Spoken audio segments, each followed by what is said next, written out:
Welcome. In today's video, we'll be showing you how to change your password on X, formerly known as Twitter.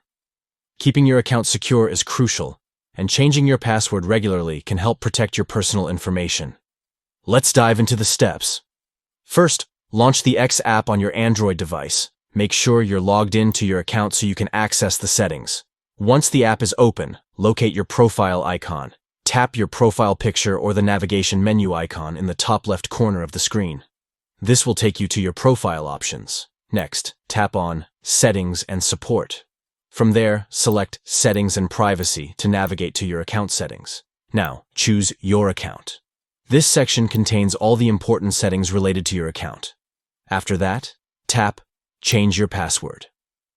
This is where you can update your password to something more secure. You'll first need to enter your current password. This step is essential for verifying your identity. Next, enter your new password. Make sure it's strong and unique to enhance your account security. After entering your new password, you'll need to confirm it. Type it again to ensure there are no mistakes.